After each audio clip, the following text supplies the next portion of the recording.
Break के बाद एक बार फिर आपका बहुत बहुत स्वागत है। मैं हूं आपके साथ हर्ष भारद्वाज, जीके 24/7 न्यूज देख रहे हैं आप। सबसे बड़ा सवाल, जंग का अंत कब होगा, इसी पर हम चर्चा लगातार जारी रखे हुए हैं। महाखबरें लगातार आपको दिखा रहे हैं कि दो देशों के बीच इस वक्त युद्ध चल रहा है, यूक्रेन और रशिया के बीच। हालांकि एक वक्त आया जब यह लगा कि शांति हो जाएगी, समझौता होगा, युद्ध विराम हो जाएगा, लेकिन ऐसा नहीं हुआ और रणनीति चेंज हो गई रशिया की। क्योंकि पुतिन साहब कोई भी रणनीति बनाते हैं तो वो सटीक होती है, और अगर चूक जाते हैं तो दोबारा से उस रणनीति को बनाया जाता है और उस पर कायम हुआ जाता है। तकरीबन ऐसा ही देखने को मिला रशिया के साथ। कुछ खास मेहमान थोड़ी देर में हमारे साथ होंगे और इसी को समझने की कोशिश करेंगे और ये भी आपको बताएंगे कब तक युद्ध चलेगा। इस बीच एक बड़ी जानकारी, ये कहा जा रहा है कि रूस के विदेश मंत्री भारत पहुंचेंगे। रूसी विदेश मंत्री की भारत में पहली उच्च स्तरीय यात्रा के बाद बैठक होगी और ये कहा जाता है कि 31 मार्च को पहुंचा जाएगा। हालांकि तेल खरीद पर भी लगातार चर्चा जारी रह सकती है। फिलहाल बड़ी खबर आपको बता रहे हैं कि रूस के विदेश मंत्री इस वक्त भारत पहुंचेंगे और जल्द से जल्द ये कहा जा रहा है कि जब बातचीत होगी तो रूस और यूक्रेन के अंदर जो इस वक्त स्थितियां हम देख रहे हैं उसको लेकर बातचीत होगी। तेल के मुद्दे पर बातचीत होगी। 31 मार्च से 1 अप्रैल तक भारत दौरे पर रहेंगे और ये कहा जा रहा है कि तेल खरीद और रूबल कारोबार पर बातचीत हो सकती है। फिलहाल ये कहा जाता है कि बहुत अहम ये मीटिंग रहने वाली होगी जब रूस के विदेश मंत्री भारत पहुंच रहे हैं और पहली उच्च स्तरीय बैठक कहीं ना कहीं होने जा रही है। और आपको जानकारी इस वक्त की बड़ी हम देने की कोशिश कर रहे हैं क्योंकि दो देशों के बीच इस वक्त युद्ध चल रहा है और रूस के विदेश मंत्री भारत आ रहे हैं। दुनिया भर की नजरें इस वक्त रूस के विदेश मंत्री पर है कि रूस के विदेश मंत्री आखिर भारत क्यों आ रहे हैं, क्या चर्चा की जाएगी, क्योंकि भारत की और सभी की निगाहें इस वक्त लगी हुई हैं कि भारत अच्छी नीतियों के कारण इस वक्त जाना जा रहा है, जो नीतियां पिछले दिनों से लगातार भारत की तरफ से अपनाई जा रही हैं। लेकिन क्या भारत शांति दूत बनकर उभर सकता है, क्योंकि हम देख रहे हैं कि तमाम विदेश मंत्रियों और तमाम विदेशी नेताओं का आना भारत के अंदर जारी है। लेकिन इस बीच हम देख रहे हैं कि रूस के विदेश मंत्री का पहुंचना होगा और ताजी जानकारी इस वक्त हम आपको देने की कोशिश करेंगे कि कहा जाता है कि तेल जैसे अन्य मसलों पर बातचीत तो होगी ही, लेकिन यूक्रेन के साथ जो इस वक्त युद्ध चल रहा है उस पर भी बातचीत होगी, क्योंकि आज 36वां दिन हो चला है जब रूस और यूक्रेन का हम जिक्र करते हैं। इस वक्त जो जंग जारी है 36 दिन से लगातार बरकरार है। तबाही का मंजर देखने को मिल रहा है और तबाही के मंजर के बीच इस वक्त आम जनता पिसती हुई नजर आ रही है। फिलहाल अगर हम बात करें रशिया की, तो रशिया पूरी तरीके से आक्रामक नीति अपनाए हुए है यूक्रेन पर भी, क्योंकि कई शहर ऐसे हैं जहां पर हमले कम होते हुए हमने देखे थे, लेकिन एक बार फिर से हमले तेज हो गए हैं। खार्किव की बात करें, कीव की बात करें या फिर अन्य शहरों की बात करें तो वहां पर ऐसा ही मंजर देखने को मिल रहा है, क्योंकि बमबारी इस वक्त हो रही है, सायरन बज रहे हैं, लेकिन यूक्रेन के राष्ट्रपति पीछे हटने को तैयार नहीं है। हालांकि ये कहा गया कि बातचीत के पटल पर आया जाए, क्योंकि एक तरफ युद्ध हो रहा है तो दूसरी तरफ बातचीत लाजमी है और बातचीत हो रही है। पिछले दिनों हमने देखा था कि सेना को पीछे हटाने को लेकर भी चर्चा हुई थी, लेकिन ऐसा ना हो सका और यूक्रेन के राष्ट्रपति ये कह रहे हैं कि अब रशिया की रणनीति में बदलाव हुआ और भी आक्रामक नीति के साथ उतर चुकी है रशिया की सेना। ये दरअसल यूक्रेन के राष्ट्रपति कहते हुए नजर आए थे, जो पिछले दिनों हमने सुना। लेकिन अमेरिका के राष्ट्रपति की तरफ से भी ये कहा गया कि साजिश रची जा रही है रशिया की तरफ से और अमेरिका कहीं ना कहीं आग में घी डालने का काम कर रहा है। फिलहाल कुछ खास मेहमान इस 1 घंटे हमारे साथ बने रहेंगे, फटाफट से आपकी मुलाकात कराते हैं। इस वक्त सोडी साहब हमारे साथ हैं, रक्षा विशेषज्ञ। आप सर, आपका बहुत बहुत शुक्रिया हमारे साथ जुड़ने के लिए। और साथ ही साथ भूषण दीवान साहब हैं, डिफेंस एक्सपर्ट हैं आपका भी बहुत बहुत शुक्रिया, आपने समय दिया, आपका आभार सर। सोडी साहब, सबसे पहले मैं आपके पास आ रहा हूं, क्योंकि जंग का अंत कब होगा कि कोई नहीं जान रहा है, क्योंकि ये जंग लंबी चलने वाली है। लेकिन जिस तरीके से हम देख रहे हैं कि रणनीति में कहीं ना कहीं बदलाव रशिया के हो रहा है और इस वक्त जो नजरें हैं सबकी भारत पर भी है, क्योंकि रूस के विदेश मंत्री भारत आ रहे हैं। क्या चर्चा खासतौर पर हो सकती है जब रशिया के विदेश मंत्री भारत दौरे पर आ रहे हैं? जयंत हजी, आज रशिया यूक्रेन युद्ध का 36वां दिन है। ये लड़ाई अपने आखिरी पड़ाव पे है, क्योंकि ये लड़ाई रूस ने 9 मई से पहले किसी हालत में खत्म करनी है। 9 मई रूस के लिए एक बहुत अहम दिन है, क्योंकि हर साल 9 मई को रूस में विक्ट्री परेड या जीत का जलसा होता है, जो कि वो दूसरे विश्व युद्ध में जर्मनी के ऊपर जीत का ये जलसा मनाते हैं।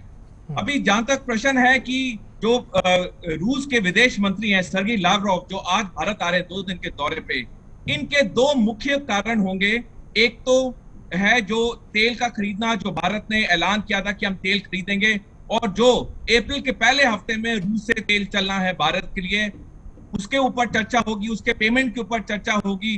हालांकि अब तक भारत ने रूपल में या रुपी में पेमेंट का नहीं कोई आश्वासन दिया है, लेकिन ये एक अहम मुद्दा होगा जिस पर चर्चा होगी। दूसरी चर्चा होगी जो 2018 में भारत ने रूस के साथ एग्रीमेंट किया था S-400 मिसाइल डिफेंस सिस्टम का, उसकी डिलीवरी पे भी बात होगी, क्योंकि तब 2018 में भारत ने 5 ऐसे S-400 मिसाइल सिस्टम्स के ऑर्डर किए थे।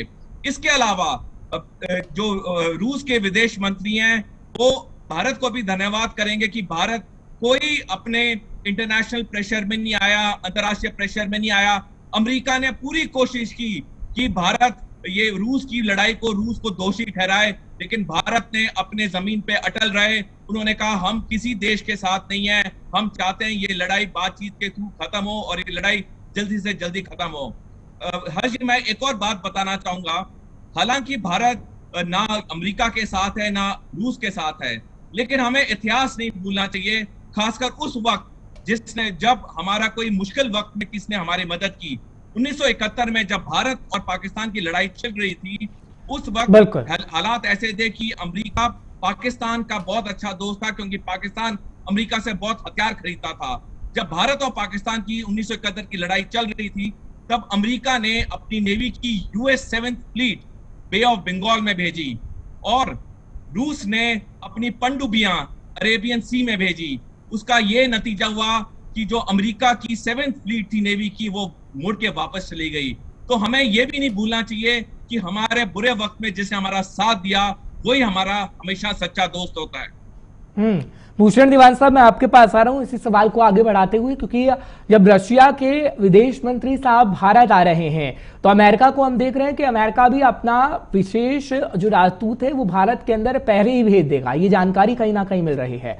और अमेरिका जिस तरीके से भारत को अपने पाले में लाने की कोशिश कर रहा है, क्या वाकई हम देखेंगे ऐसा हो पाएगा? क्योंकि सोडी साहब कह रहे हैं कि हम रशिया के बहुत अच्छे दोस्त हैं और अमेरिका को इस वक्त जो दिक्कत हो रही है वो खासतौर पर इसीलिए है कि रशिया की कोई मदद ना कर दे, और इस वक्त अमेरिका की भूमिका भी हम देख रहे हैं कि उसी के लिए है खासतौर पर। भूषण दीवान साहब।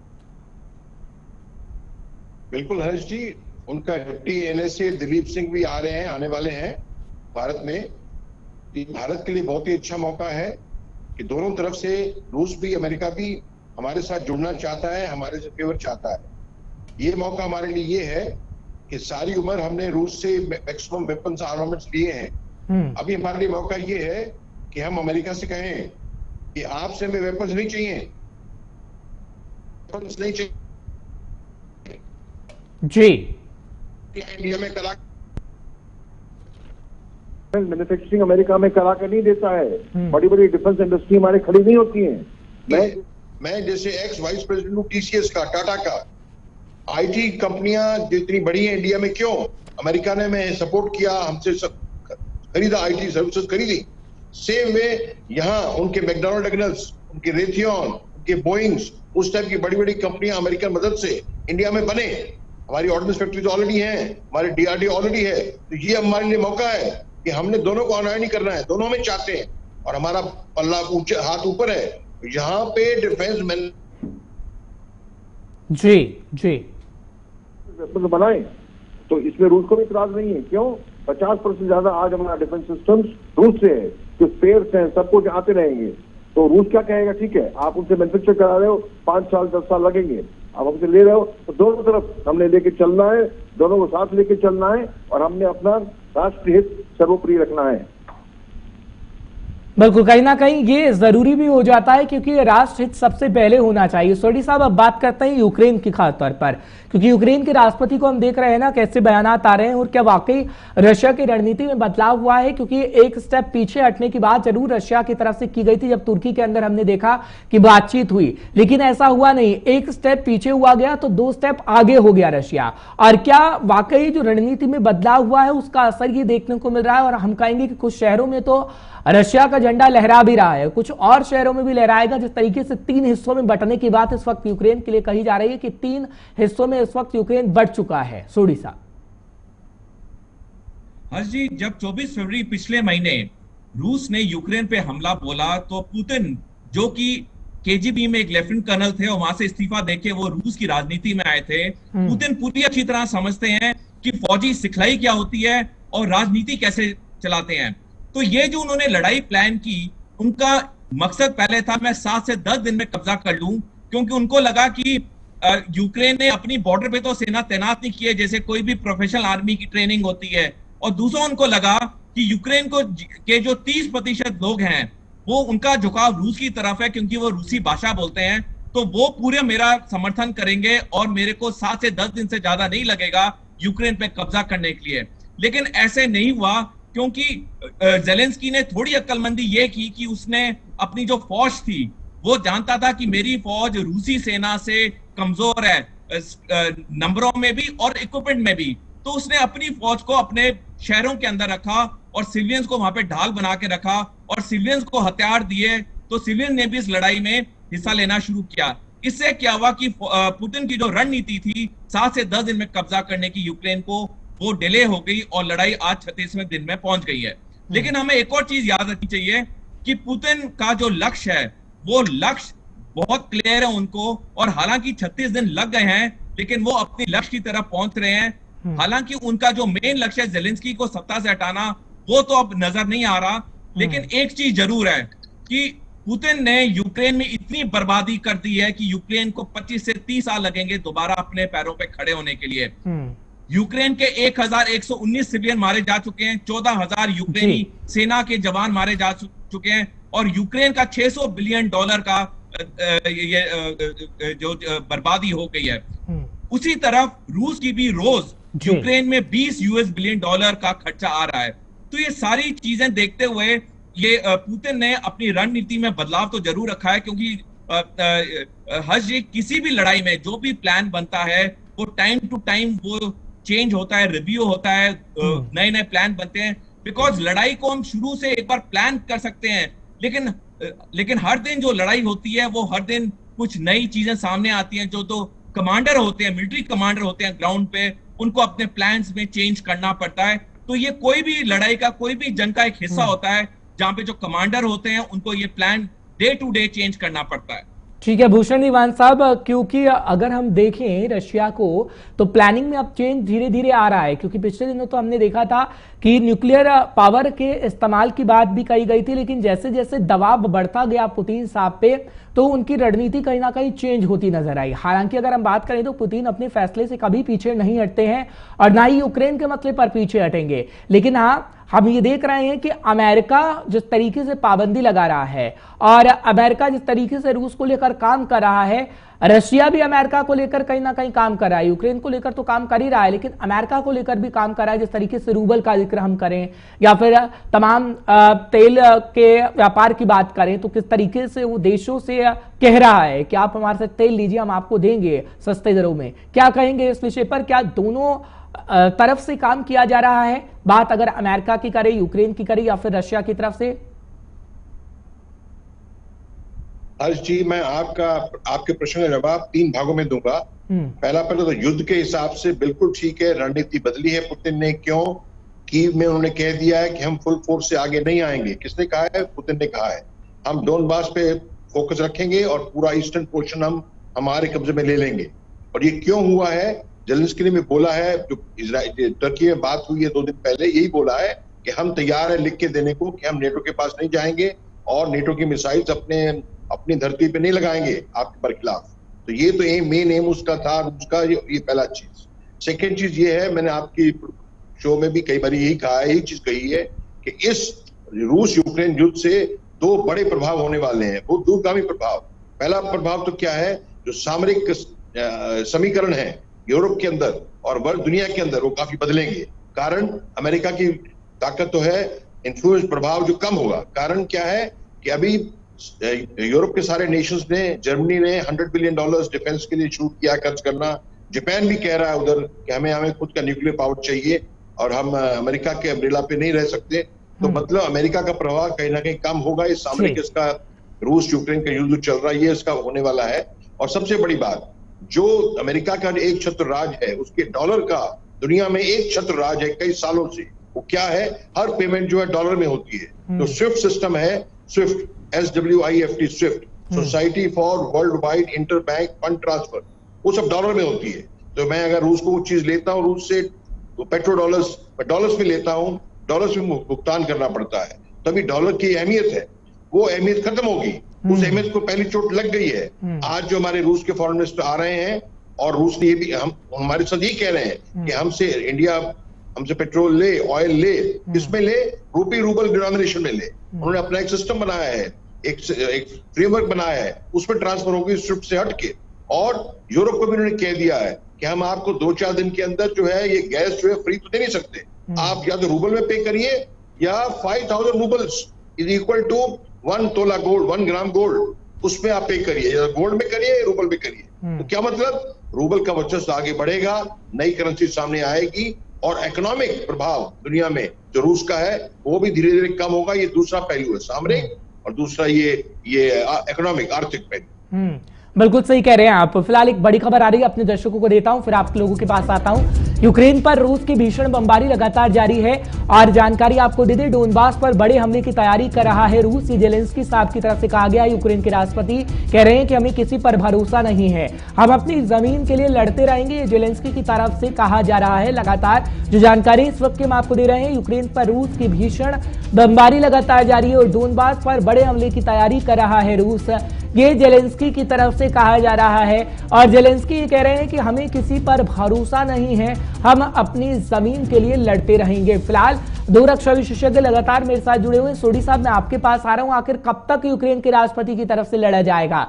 पहले आम इंसान को पेट्रोल बम बनाने की विधि बताते हुए नजर आए थे, जिसका इस्तेमाल भी आम इंसान की तरफ से किया गया, और उसके बाद तबाही का और भी मंजर हमने देखा, जिसके बाद मदद मांगी गई, टैंक मांगे गए, हथियार मांगे गए, आम इंसान चला रहे हैं, सैनिक चला रहे हैं, लेकिन आखिर कब तक? सोडी साहब। हर्ष जी, यूक्रेन के राष्ट्रपति जेलेंस्की को एक चीज का तो एहसास हो गया है कि इस लड़ाई में मेरी कोई मदद नहीं करेगा, कोई अपनी सेना का एक जवान यूक्रेन की धरती पे नहीं उतारेगा। आज वो बिल्कुल विश्व में अकेले खड़े हो चुके हैं, लेकिन तब भी उनको समझ इसलिए नहीं आ रहा है क्योंकि उनको अमेरिका का सहयोग है। जब तक अमेरिका का सहयोग होगा, जेलेंस्की अपनी बात पे अड़े रहेंगे और अपने धरती पे खून की नदियां बहते हुए देखेंगे, लेकिन उनके दिल के अंदर थोड़ा भी वो नम्रता नहीं आएगी कि मैं अब लड़ाई खत्म कर दूं। हर्ष जी, ये लड़ाई जैसे मैंने पहले बताया 9 मई से पहले किसी हालत में खत्म होनी है, और वो तीन मुद्दों से खत्म होगी या 3 तरीकों से खत्म होगी। पहला, या तो जेलेंस्की अपनी हार मान ले और आत्मसमर्पण कर दे। दूसरा, जेलेंस्की रूस की पूरी बातें मान ले, जैसे अभी कुछ दिन पहले 30 मार्च को तुर्की इस्तांबुल में भी बातचीत हुई। या तीसरा, अगर जेलेंस्की ने ये दोनों नहीं किया तो रूस कोई खतरनाक कदम उठाएगा, या रासायनिक या परमाणु हथियार इन पे डालेगा, लाखों की जानें जाएंगी और ये लड़ाई कुछ दिनों में ही खत्म हो जाएगी। मैं आपको इतिहास में थोड़ा पीछे लेके जाना चाहूंगा हर्ष जी। 1945 में जब अमेरिका ने देखा कि जापान उन पे हावी हो रहा है और ये लड़ाई बहुत लंबी चल रही है, दूसरा विश्व युद्ध बहुत लंबा चल रहा है, 6 साल हो गए थे चलते हुए, अमेरिका ने 6 और 9 अगस्त को एटम बॉम्ब गिराया हिरोशिमा नागासाकी में। उसका नतीजा ये हुआ कि 6 दिन बाद 15 अगस्त 1945 को जापान ने आत्मसमर्पण कर दिया और 2 सितंबर 1945 को दूसरा विश्व युद्ध खत्म हो गया। हिरोशिमा में 1,35,000 लोग मरे थे और नागासाकी में 64,000 लोग मरे थे। तब जो एटम बॉम्ब यूज हुए थे उनकी क्षमता थी 12 से 13 किलोटन। हजी, आज की डेट में जो रूस के पास परमाणु हथियार है उसकी क्षमता है 450 से 500 किलोटन। हम अनुमान भी नहीं लगा सकते अगर एक ये परमाणु बम यूक्रेन की धरती पे गिरा कितने लाखों लोग बर्बाद हो जाएंगे। आज तक यूक्रेन की आबादी जो 4 करोड़ 40 लाख है, उसमें से 40 लाख लोग तो यूक्रेन छोड़ के जा ही चुके हैं। अभी भी जेलेंस्की को अगर अकल आ जाए तब भी यूक्रेन बच सकता है, नहीं तो यूक्रेन या तो पूरी तरह बर्बाद होगा या फिर जेलेंस्की के पास कोई चारा नहीं होगा कि वो पुतिन की हर शर्त को मान ले। इनफैक्ट 30 मार्च को जो यूक्रेन और रूस का छठे बातचीत का दौरा हुआ, जो कि मेरे को सबसे सफल दिखता है, क्योंकि उस दौरे में कुछ बड़ी अच्छी बातें निकल के आई जो कि पहले 5 दौरे में नहीं आई थी। एक बात ही यूक्रेन ने कहा कि हम नाटो में नहीं जाएंगे, हमें 4 देश हमारी सुरक्षा की गारंटी दें, टर्की, पोलैंड, इजराइल और कनाडा। और दूसरा, दोनों पक्षों ने बोला कि हमारे राष्ट्रपति मिलने को तैयार हैं। तो अगर जेलेंस्की अभी भी नहीं ये चीज समझ पाते हैं तो यूक्रेन का इतनी बर्बादी होगी कि वो अपने आप को कभी माफ नहीं कर पाएंगे। भूषण दीवान साहब, क्या आप भी यही मानते हैं? क्योंकि अगर मैं यहाँ पर अमेरिका का जिक्र करूं तो अमेरिका यूक्रेन को बर्बाद कर रहा है, क्योंकि अमेरिका जिस देश को बर्बाद करना चाहता है वहां पर अपनी सेना उतार देता है, लेकिन यहां पर ऐसा नहीं हो रहा है। लेकिन हाँ, सुपर पावर बनने की होड़ में यूक्रेन को इस तरीके से इस्तेमाल किया जा रहा है कि अपना काम तो निकले लेकिन यूक्रेन उसमें पूरी तरीके से बर्बाद हो जाएगा और सीरिया की तरह ही तस्वीर यूक्रेन की बनती हुई नजर आएगी। भूषण दीवान साहब, बिल्कुल ठीक आप कह रहे हैं। यूक्रेन को बुरा बना के अमेरिका अपना हित साध रहा है। ये बड़ी शॉर्ट साइटेड पॉलिसी है, दूरगामी पॉलिसी नहीं है। पर खुशी की बात यह है कि फ्रांस के मैक्रोन ने इसके अंदर उसको अमेरिका को थमाने का काम कर रहे हैं और वो पुतिन से बात करते रहते हैं। ये 4-5 बारी बात कर चुके हैं और मैक्रोन ने ये भी कहा है, जो पुतिन ये बाइडेन ने क्या कह दिया कि हम रूस के अंदर जो है ये पुतिन बुचर है और रूस के अंदर जो है हम तख्ता पलट कर देंगे। ये बातें बड़ी उकसाने वाली हैं। मैक्रोन ने उसको थमाया है बात को। तो मैं समझता हूं अगर न्यूक्लियर वॉर हुआ, अगर रासायनिक वॉर हुआ तो सबसे ज्यादा आंच यूरोप के ऊपर ही आएगी। यूक्रेन तो जाएगा ही जाएगा, तो आंच यूरोप के ऊपर आएगी, फ्रांस, जर्मनी, इटली सबके ऊपर आएगी। तो इसलिए वो ही नहीं चाहेंगे कि बात हद से ज्यादा बढ़ जाए और अमेरिका भी नहीं चाहेगा कि बात हद से ज्यादा बढ़ जाए। हालांकि बीच में गए हफ्ते लग रहा था कि दोनों तरफ से चीजें जो है आउट ऑफ कंट्रोल होती जा रही हैं। भाषणबाजी से, बागबानों से एक दूसरे को तकलीफ दी जा रही है और बात बढ़ सकती है। पर अभी रूस में थोड़ा कम हुआ है। रूस ने कहा है कि अटैक नहीं करेंगे। रूस ने भी अपनी एग्रेशन जो है, अपनी आक्रामकता जो है थोड़ी कम की है और अमेरिका भी कम कर रहा है। हालांकि एकदम कोई नहीं करता, दिखावे में रहते कि हम तो बहुत मजबूत हैं। पर ऐसा लगता है शायद हफ्ते के अंदर, 10 दिन के अंदर कुछ ना कुछ सुझाव निकले। क्यों? क्योंकि दोनों तरफ से चाहते हैं कि सुझाव निकल आए और ज़ेलेंस्की ने खुद कह दिया हम नेटो की तरफ नहीं जाएंगे। और जैसे ही चीज बढ़ेगी, मैं आपसे फिर कह रहा हूं, ये अगर और बढ़ती गई चीज, अमेरिका इसमें फंस गया तो अमेरिका को समझना चाहिए, अमेरिका समझता भी होगा कि पीछे से ताइवान के ऊपर चीन हमला करेगा। अमेरिका यहां फंसना नहीं चाहेगा। ये मैं कई टाइम बहुत समय से कह रहा हूं। और मैं एक और चीज कह रहा हूं कि हमारे प्राइम मिनिस्टर के लिए बहुत अच्छा मौका है कि फ्रांस के साथ मिलके, इजराइल के साथ मिलके मध्यस्थता की अगर रोल हम कर पाए, इंडिया कर पाए और इस चीज को खत्म हो सके, तो मेरे इस चीज में मुझे काफी आशा है। हर्ष जी, बिल्कुल। सोडी साहब जिस तरीके से कह रहे हैं कि आशा है, एक उम्मीद है कि भारत शांति दूत बन सकता है, ये तो खैर वक्त ही बता पाएगा। लेकिन सबकी नजरें इस वक्त भारत पर टिकी हुई हैं, लेकिन अमेरिका से अब सबका विश्वास धीरे धीरे खो रहा है। और क्या आगे आने वाले समय के लिए हम कहें कि तमाम देशों को अपने स्तर पर ही तैयारी करनी होगी कि दूसरे देशों के दम पर अपना युद्ध नहीं लड़ा जाता, ये हम कह सकते हैं। और अमेरिका को जब हम देखते हैं कि किसी भी देश की लड़ाई होती है तो अमेरिका अपने आप को सबसे ऊपर दिखाने की कोशिश करता है। ये यूं कहिए कि मॉनिटर बनने की कोशिश करता है, जैसे हम देखते हैं क्लासरूम में मॉनिटर होता है खास तौर पर। लेकिन क्या अब वो स्थिति नहीं रहेगी अमेरिका की? क्योंकि हर एक देश ये समझ चुका है कि अमेरिका सिर्फ अपना फायदा देखता है और अपने फायदे के लिए वो किसी भी देश को बर्बाद करने के लिए कुछ भी कर सकता है। ये सबको अब समझ में आ रहा है और वर्ल्ड सिनेरियो चेंज हो रहा है। सोडी साहब। बिल्कुल हर्ष जी, रूस यूक्रेन लड़ाई ने एक चीज बिल्कुल साबित कर दी और सबके सामने ले आई है, अमेरिका का सच्चा मुंह। अमेरिका दोगला है। अमेरिका बोलता कुछ है, उसके दिल में कुछ और होता है। हर्ष जी, अगर हम पिछले 122 साल की इतिहास देखें, जितनी भी लड़ाइयां 122 साल में हुई हैं, जब से 20वीं सदी की शुरुआत हुई थी, दुनिया की हर लड़ाई, हर जंग में 3 मुख्य कारण रहे हैं: तेल, नेचुरल गैस और हथियार। और दुनिया की 10 सबसे बड़ी जो हथियार बनाने वाली कंपनियां, उसमें से 6 अमेरिका में लोकेटेड हैं। हमें याद होगा जब अमेरिका ने इराक पे हमला बोला तो उन्होंने कहा इराक के पास वेपन्स ऑफ मास डिस्ट्रक्शन है, लेकिन कि बहुत ज्यादा ये हथियार हैं जो कि तहस नहस कर सकते हैं। ऐसा एक भी हथियार नहीं निकला। अमेरिका का जो मेन इंटेंशन होता है वो होता है व्यापार, कि वो पैसा कहां बना ले। वो हर चीज को व्यापार की तरफ से देखता है। उसको कोई लेना देना नहीं है कि विश्व में किसी देश में खून की नदियां बहे, लोगों की संपत्ति की बर्बादी हो। इस रूस यूक्रेन वॉर में भी कुछ दिन पहले जर्मनी ने ऐलान किया कि हम अमेरिका से 35 फाइटर जेट खरीदेंगे। तकरीबन नाटो के हर देश ने ऐलान किया कि हम अपने रक्षा बजट की बढ़ोतरी करेंगे। इससे सीधा सीधा फायदा अमेरिका को हो रहा है। जहां तक आपका प्रश्न है कि ये जो पूरा जो सिस्टम था, वर्ल्ड ऑर्डर था, पूरा वर्ल्ड ऑर्डर अब चेंज हो जाएगा इस लड़ाई के बाद। इनफैक्ट ऑलरेडी चेंज होना शुरू हो गया है, क्योंकि हर देश को अब महसूस हो गया है कि बुरे वक्त में हमारा कोई मदद नहीं करेगा, अमेरिका तो कतई नहीं करेगा।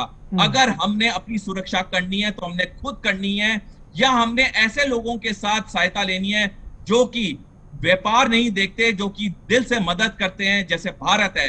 अभी ये जो बिम्स्टेक कॉन्फ्रेंस हुई थी श्रीलंका में, जो कल खत्म हुई, 3 दिन की चली, उसमें हमारे प्रधानमंत्री नरेंद्र मोदी जी ने भी कल जो वर्चुअल एड्रेस लिया, बोला कि हमें अभी रीजनल स्ट्रेंथ, रीजनल सिक्योरिटी पे हमें ज्यादा ये इंपॉर्टेंस देनी चाहिए, बिकॉज हमने एहसास किया है कि ये रूस यूक्रेन लड़ाई में कोई बड़ी शक्ति किसी के साथ नहीं आई है। अमेरिका, नाटो, जो अपने आप को बहुत बड़ा, बहुत सफल देश कहते हैं, उन्होंने अपना एक जवान यूक्रेन की धरती पे नहीं डाला है। तो आज सुरक्षा की जो इंपॉर्टेंस है वो हर देश पे अपने पे है, अपने जो उनके नेबर्स हैं उनके साथ अच्छे ताल्लुकात में है, क्योंकि कोई बड़ा देश बुरे वक्त में किसी देश की मदद करने नहीं आएगा।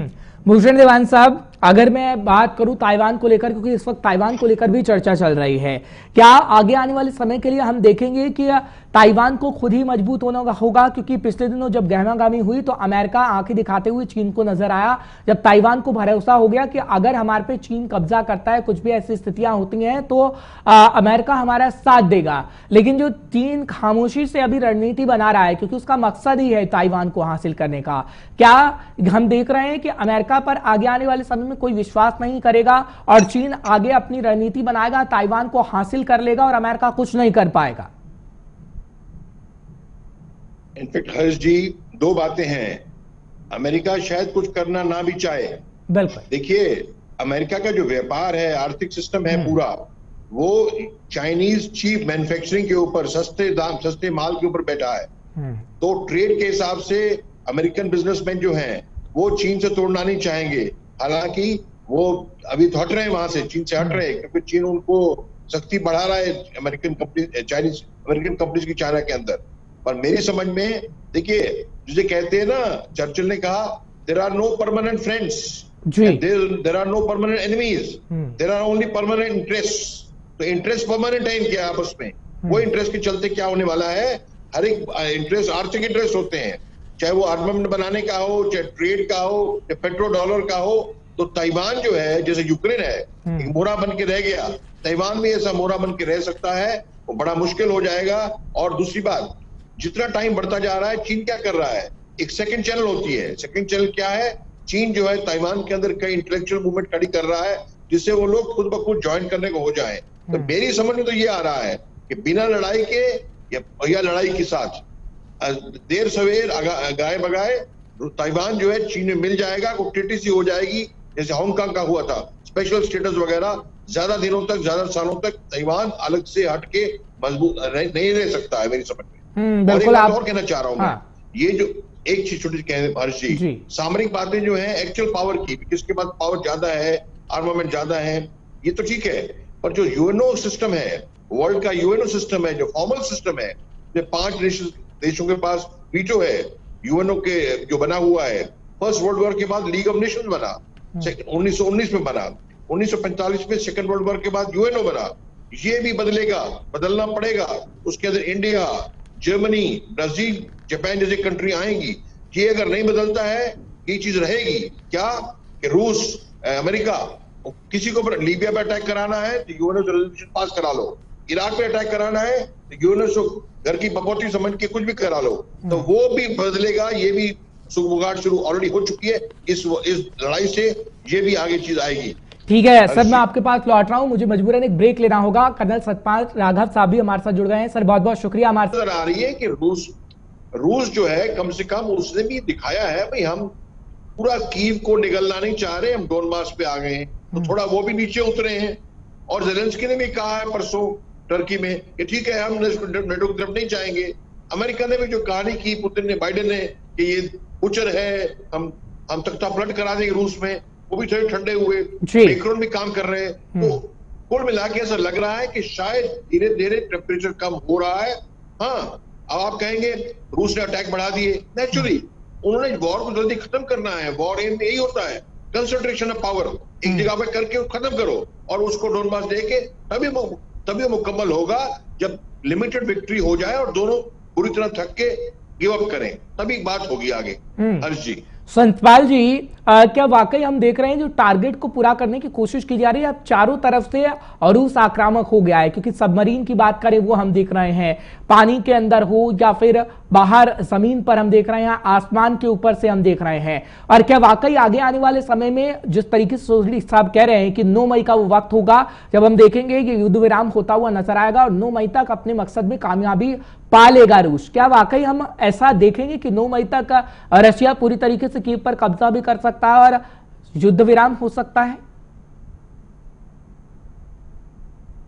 वॉर के अंदर जब डिसीजन लिया जाता है उसमें मेंटेनेंस ऑफ एम जो प्रिंसिपल ऑफ वॉर है, पुतिन साहब का जो एम है वो एम पक्का अचीव करेंगे, चाहे वो 9 में हो, चाहे वो उससे पहले हो या उसके बाद में हो, बिकॉज ये बहुत ही एक्सपेंसिव वॉर थी। असेसमेंट उनका था कि हम पहले ही इसको क्लोज अप करेंगे। ये वॉर बिल्टअप एरिया में आ गई, बिकॉज ये वॉर बॉर्डर पे नहीं लड़ी गई, बॉर्डर से हट के जब बिल्टअप एरिया में आ गई है, जो सिविल टारगेट के अंदर आ गई है, क्योंकि मिलिट्री इंस्टॉलेशन को ही वॉर के अंदर ध्वस्त किया जाता है।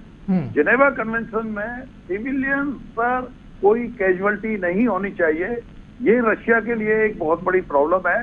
जो उनके पास रिसोर्सेज हैं, वॉर रिसोर्सेज हैं, टैंक्स है, आर्टिलरी है और रॉकेट्स है, वो बिल्टअप एरिया में डिप्लॉय करके उनको डिस्ट्रॉय नहीं कर सकते, कोलेक्टर डैमेज नहीं कर सकते। ये इनकी एक बहुत बड़ी मजबूरी है। अगर ये बॉर्डर पे वॉर होती तो they would have finished maximum 5 days और वीक, जो उन्होंने क्राइमिया में पहले असेसमेंट थी उन्होंने कर दिया। नाउ ये वॉर के लिए पुतिन साहब को जिस हद तक भी जाए, बिकॉज उन्होंने किसी की परवाह नहीं कर रहे, यूएन की भी परवाह नहीं कर रहे, जो उनका एम है उस पर जा रहे हैं और कोशिश कर रहे हैं। वो कोई कंट्री वॉर को लंबे समय तक नहीं खींचना चाहता, वो जल्दी से जल्दी उसको खत्म करना चाहता है। जैसे मैंने आपको बताया कि उनकी लॉजिस्टिक्स प्रॉब्लम बहुत बढ़ती जा रही है, लॉजिस्टिक्स लाइन बढ़ती जा रही है। उनको एज सून एज पॉसिबल वो उसको खत्म करना चाहते हैं, पर उनका मेंटेनेंस ऑफ एम होगा, बिकॉज पूरे देश को उनको जवाब देना है, रशिया को जवाब देना है कि मैंने जब वॉर को किया था, ये मेरा एम था, तो ये मैंने कंप्लीट किया है। तो इसका अंत मेंटेनेंस ऑफ एम तक होगा। जी सोढ़ी साहब, अब नाटो का जिक्र करते हैं, क्योंकि ये पूरा रार ही इस वजह से हुआ कि नाटो में शामिल होना चाहता था यूक्रेन और यूक्रेन की तरफ से कहा भी गया था, लेकिन अब हम देख रहे हैं कि यूक्रेन लगातार ये कह रहा है कि नहीं, हमारा मकसद वो नहीं था। लेकिन नाटो देशों का जिक्र करता हूं तो नाटो देश जिस तरीके से एक एक करके बढ़ते गए, और अमेरिका भी ये चाहता था कि इन देशों में और भी देश सम्मिलित हो ताकि वो रशिया की गर्दन पड़ सके। लेकिन अगर मैं तुर्की की बात करता हूं, क्योंकि तुर्की का एक अलग योगदान रहा है और हम देख रहे हैं कि इस वक्त बातचीत भी जो हो रही है वो तुर्की के अंदर हो रही है, क्योंकि वो भी नाटो का हिस्सा है। संबंधों की बात करता हूं तो तुर्की के साथ संबंध अलग रहे हैं। नाटो की कैसी भूमिका इस वक्त आप देख रहे हैं, क्योंकि ये जो रार था शुरुआत नाटो से लेकर हुई, और क्या नाटो पर ही जाकर ये खत्म होगी? सोढ़ी साहब जी, 1990 में जो यूएसएसआर पहले देश था उसके राष्ट्रपति थे मिखाइल गोर्बाचेव। अमेरिका ने 1990 में मिखाइल गोर्बाचेव को आश्वासन दिया कि आप वार्सो पैक्ट को भंग कर दो और हम आपको आश्वासन देते हैं कि हम नाटो में एक भी नया सदस्य नहीं शामिल करेंगे। उसका नतीजा यह हुआ कि 1 जुलाई 1991 को मिखाइल गोर्बाचेव ने वार्सो पैक्ट को भंग कर दिया और 26 दिसंबर 1991 को यूएसएसआर टूट के 15 नए देशों में बन गया। अब कायदे से जब वार्सो पैक्ट भंग हो गया था, यूएसएसआर टूट गया था, तो अमेरिका को भी नाटो भंग कर देना चाहिए था या एक और नया सदस्य नहीं जोड़ना चाहिए था, जो उन्होंने आश्वासन दिया था 1990 में। लेकिन अमेरिका ने ये नहीं किया, क्योंकि अमेरिका को लालच आ गया कि यूएसएसआर तो टूट गया, अब जो नया इसमें से 15 देश बने उसमें सबसे बड़ा रशिया है, रशिया भी कुछ ज्यादा कर नहीं पाएगा क्योंकि उसकी भी काफी शक्ति कम हो गई है यूएसएसआर के बनस्पत। तो अमेरिका में लालच आ गया कि मैं दुनिया का एकमात्र सुपर पावर बनूंगा, और उसके लिए उन्होंने नए नए नाटो देश जोड़ते गए। जब पुतिन को और रूस को एहसास हुआ कि ये अमेरिका नहीं मानेगा। उन्होंने काफी बातचीत की, कई स्तर की बातचीत हुई, लेकिन अमेरिका अपनी बातों पे अड़ा रहा और नए नए सदस्य शामिल करता रहा। ये जो सारी लड़ाई हुई है ये सिर्फ नाटो के सदस्य पे हुई है, क्योंकि रूस को एहसास हो गया कि जिस दिन यूक्रेन नाटो में चला गया मेरे ऊपर अमेरिका कभी भी अटैक कर सकता है, क्योंकि अमेरिका का लालचपन क्लियरली सबको दिख गया था। अब जहां तक टर्की की बात है, टर्की हालांकि नाटो का सदस्य है लेकिन उसके रूस के साथ बहुत अच्छे रिश्ते रहे हैं। अगर हम विश्व का मैप देखें तो हम देखेंगे कि जो ब्लैक सी है, ब्लैक सी से मेडिटेरियन सी और मेडिटेरियन सी से अटलांटिक महासागर, जो इसको नेवी के उसमें कहते हैं वार्म वाटर्स या गर्म पानी, जिसका मतलब होता है कि पूरे 12 साल इस पानी में पनडुब्बियां चल सकती हैं, पानी के जहाज चल सकते हैं। अब जो ये ब्लैक सी है और ये मेडिटेरियन सी है, इसको दो जल संधि कनेक्ट करते हैं। एक है बॉस्फोरस जल संधि, एक है डार्डनल जल संधि। ये दोनों जल संधि या स्ट्रेट्स, ये दोनों टर्की के कंट्रोल में हैं, लेकिन टर्की ने आज तक वो जल संधि बंद नहीं किए। इससे रूस को पूरे अपने जो ये पानी के जहाज है, पनडुब्बियां, वो आराम से उनमें चला सकता है, आर्कटिक महासागर पहुंच सकता है। तो टर्की का जो रिश्ता रहा है रूस के साथ वो बहुत अलग रहा है, हालांकि वो नाटो का सदस्य है। अब ये सारी लड़ाई क्योंकि नाटो के सदस्य बनने पे हुई है कि यूक्रेन अड़ा रहा कि नहीं मैं बनना चाहता हूं, ये लड़ाई भी या तो खत्म तब होगी जब अमेरिका बोलेगा जेलेंस्की को कि तुम ये लड़ाई खत्म करो, या फिर जेलेंस्की पुतिन की बातें मानेगा, या फिर पुतिन ऐसा खतरनाक कदम उठाएगा कि यूक्रेन में इतनी बर्बादी होगी और जेलेंस्की के पास कोई चारा नहीं बचेगा बजाय आत्मसमर्पण करने के। ठीक है भूषण दीवान साहब, जिस तरीके से सोढ़ी साहब कह रहे हैं कि कोई ऐसी आक्रामक नीति अपनाएगा रूस की यूक्रेन के पास कोई चारा नहीं रहेगा, और हम देख रहे हैं कि इस वक्त में स्थितियां बदल भी रही हैं। क्या आप कहेंगे कि क्या रशिया की तरफ से अभी उन हथियारों का इस्तेमाल नहीं किया गया है जिससे यूक्रेन में तबाही का मंजर देखा जा सकता था? अभी सिर्फ उन्हीं हथियारों का इस्तेमाल किया गया है जो जायज है, लेकिन और हथियार रशिया के पास कितने हैं वो समय समय पर आप ही लोग बताते रहे हैं कि किस तरीके से रशिया के पास हथियार है, अगर वो इस्तेमाल करता है तो यूक्रेन में तबाही का मंजर देखने को मिलेगा। क्या आगे आने वाले समय में इन हथियारों का इस्तेमाल वाकई रशिया की तरफ से किया जा सकता है भूषण दीवान साहब?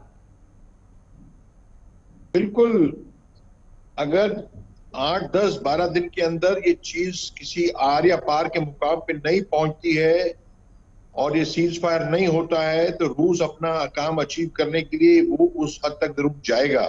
क्यों? जितना लंबा युद्ध आगे खिंचता है नुकसान हो रहा है और हार होने की चांस, रूस की हार होने की चांस बढ़ जाती है। क्यों?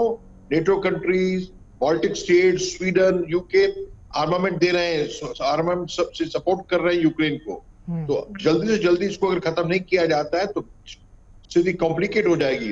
अगर आप रूस की हिस्ट्री में देखें तो जो रूस के राजा ने जब लड़ाई हारी तो उसकी गद्दी हिल गई, तो पुतिन की गद्दी भी हिल सकती है। तो रूस भी चाहेगा जल्दी खत्म हो, नेटो भी चाहेगा न्यूक्लियर में ना जाए, और अमेरिका एक ऐसा है जो इसमें इतना कीन नहीं है, इतना इंटरेस्टेड नहीं कि जल्दी खत्म हो, मेरी समझ में। क्यों? दूर बैठा है, पर वो भी उसको मना दिया जाएगा और ये काम जल्दी खत्म होना चाहिए, और नहीं तो न्यूक्लियर ऑप्शन रूस इस्तेमाल, केमिकल ऑप्शन इस्तेमाल कर सकता है और बहुत खतरनाक मंजर पे दुनिया पहुंचेगी।